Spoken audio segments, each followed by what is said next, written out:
So you're seeing security duck? No, Yeah. Yep. I like him.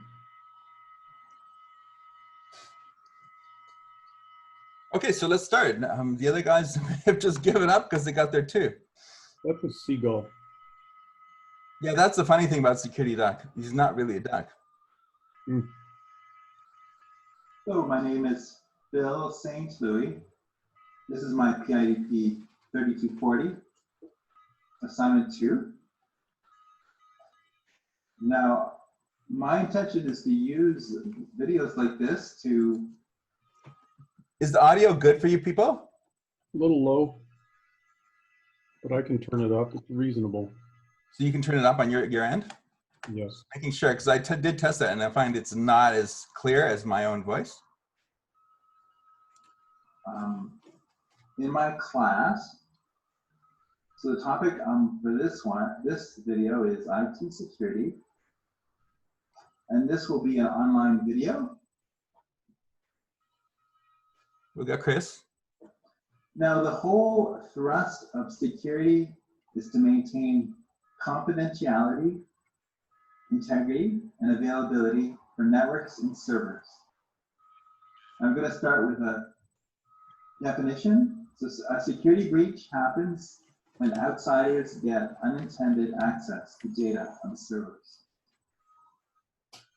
Hackers are one form of threat agent. Hackers find and exploit openings left in place on servers and networks. In order to reduce risk, an assessment using a comprehensive checklist must be ongoing and performed by staff who know what they're doing. Now, the matrix below is called a vulnerability matrix. It shows threats and vulnerabilities, consequences, risks, and solutions. So for example, the first line is about system failure due to overheating in server room. The vulnerability is that the air conditioning system is no longer adequate to cool the servers. The consequences are servers along with their services can become unavailable. The risk is potential loss of man hours and servers, including business servers running websites. The solution is to invest in a new cooling system.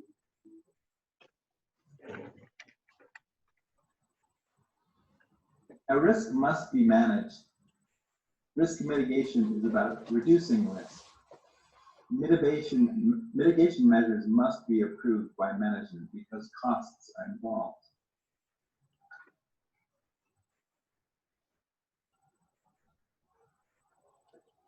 Another way to do mitigation is to go onto your firewall or your switches and restrict ranges of IP addresses from countries that have absolutely no business with you. For example, you can block all addresses that are not from Canada or the US. For example, blocking all Russians and North Korean hackers. And so the hackers from those countries will have no way of connecting to your site unless they use a VPN. So we'd also restrict access from VPNs in the United States and Canada. So software development projects must be planned with security in mind from the start, because software cannot be as easily retrofitted with security.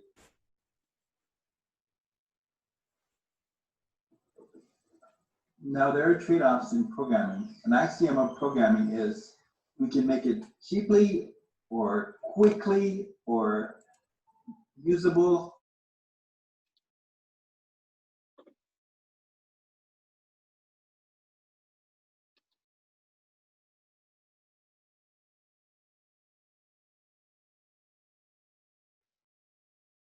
Oops, you froze. Your audio's gone.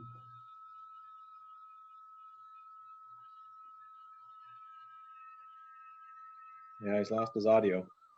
An important consideration. Now, another important aspect of risk mitigation is Sorry, did I turn off the audio for the entire presentation? No, just the last 2 minutes. Oh, Mm. okay. So if I turn off my audio, that means you missed the previous parts. Okay, let me go back. The thing lasts a total of 8 minutes. You got this part right? Yep, that's a good place to start. Yep, Whoops. right there.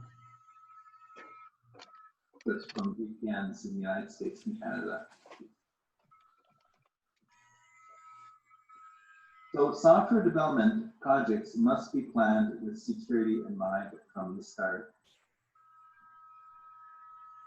because software cannot be as easily retrofitted with security.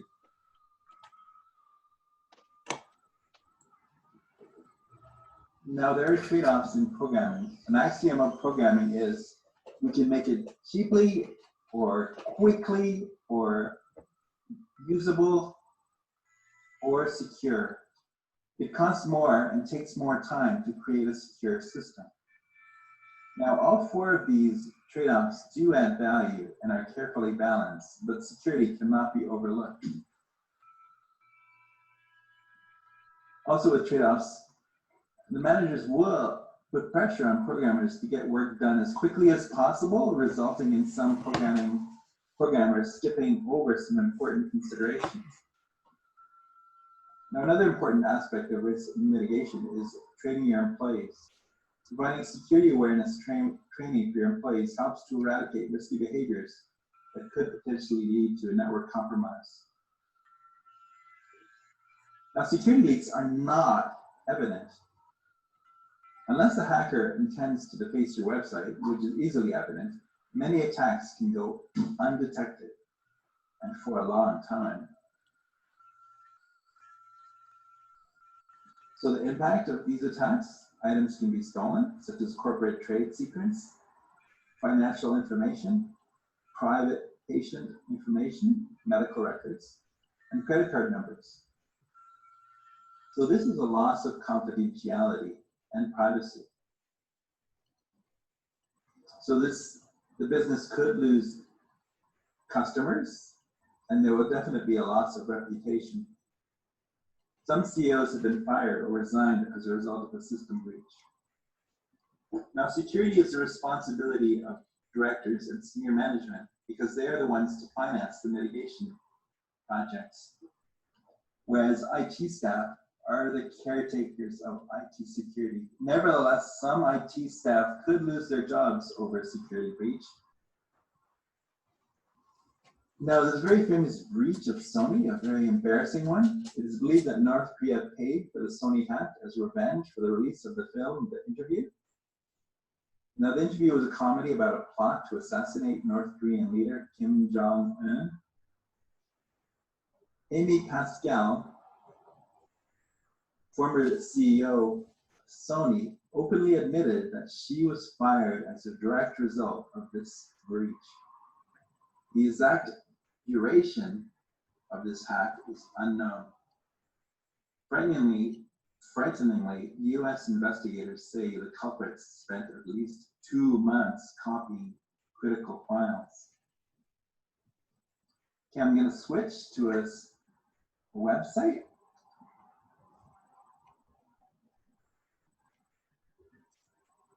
It's called the World's Biggest Data Breaches.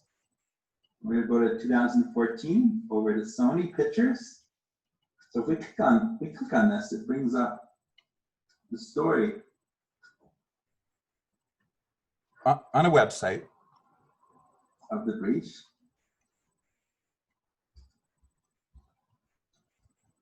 You can read all about it, why it was such a terrible breach.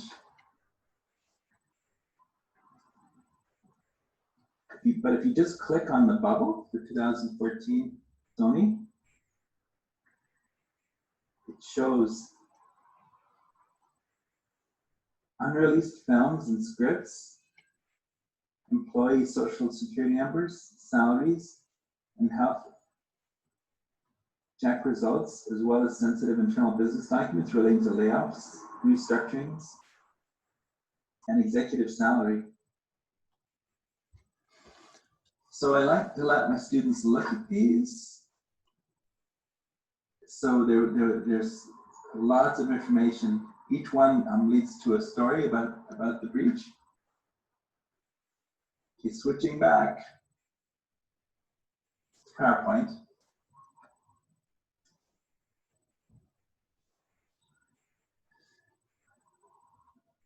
This is the end of my introductory presentation. Thank you. So how can I make my video better in terms of expressing myself or improving the presentation? Do you have any questions? And then I stop it. Okay, so you can unmute now. So that was the video that I'm supposed to put online as part of one of the media presentations we're supposed to do. So I find it's easy to put it online on YouTube. So, but I'd rather massage it some more before go through more pain and you know, like I realize I should be speaking faster. For my students, I usually speak more slowly so I don't leave them behind. So what do you guys think? I think smoothness will be important. Moodness? Smoothness, being smooth. You know, your transitions between slides, connecting them. Smooth Connecting. transitions. So that would be more practice on doing the transitions between the slides. Yes. You don't mean actually transition technology that's in PowerPoint, which I didn't use. So you mean No, it means connecting the information from one slide to the next slide. connecting information from one slide to another. Okay. Mm.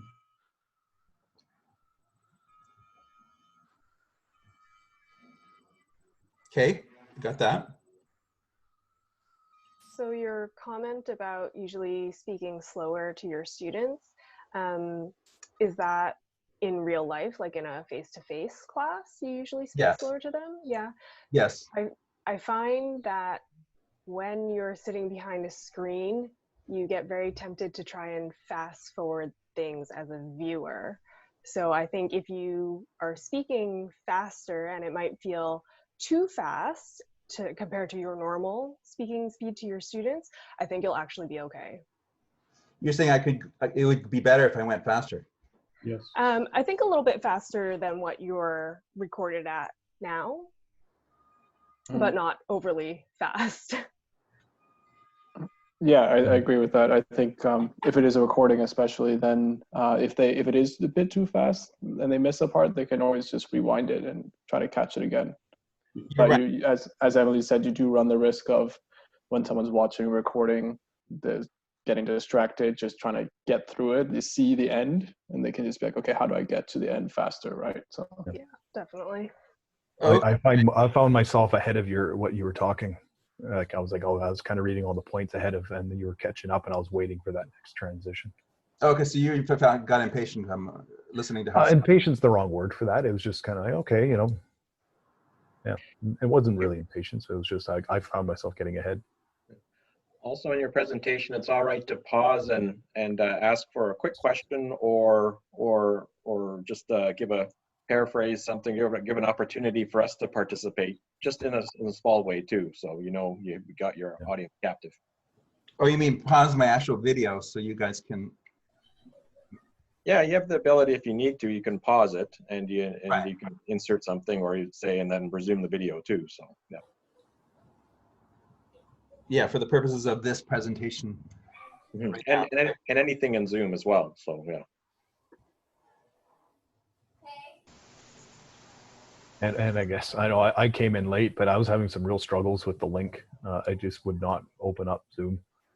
So Yeah. waiting for everyone might, because I picked up on what you were talking about, but if I didn't kind of know the topic a little bit, I would be really lost in what you were discussing. Was the humor slides distracting from the presentation? I didn't think so. sorry, go ahead. No, you go ahead, Travis. I was gonna say no, not. I don't think they were distracting. I think the one thing, if you are going to use those humor slides, basically, so like when you decide to use a recording and we're online as well, there's kind of two barriers in the way of the students engaging with you, right? There's one where we're just online, and then the other is that there's a recording. So there's kind of two filters there, and the humor has less of a chance of landing and aiding in engagement because it feels more disconnected, right? It feels more So, disconnected. yeah, for me at least, that's my personal take. But I don't think it takes away in a usual setting. I think the humor is a great way to keep people engaged. But there's a sort of component of it where they need to be able to interact with you in a certain sense, potentially. If that's the style of presentation you're going for, if you're going for one full of that has some humor incorporated, some part of that is letting the learners engage with you through that. But if there's a video and it's a recording, they may not feel that that's something they can do. Right. Unless I tell them they can stop me at any time to ask questions. Mm-hmm. Okay.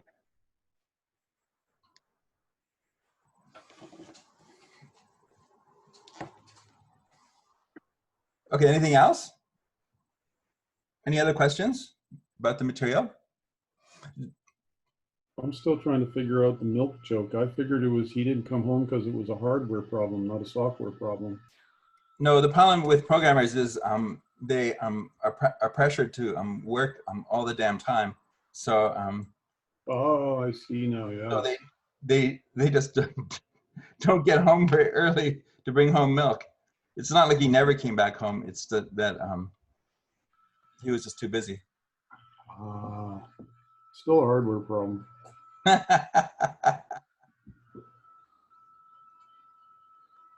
Okay, so we're ready for someone to go next. Yeah, I'm gonna fire this up here shortly. So I can stop my recording.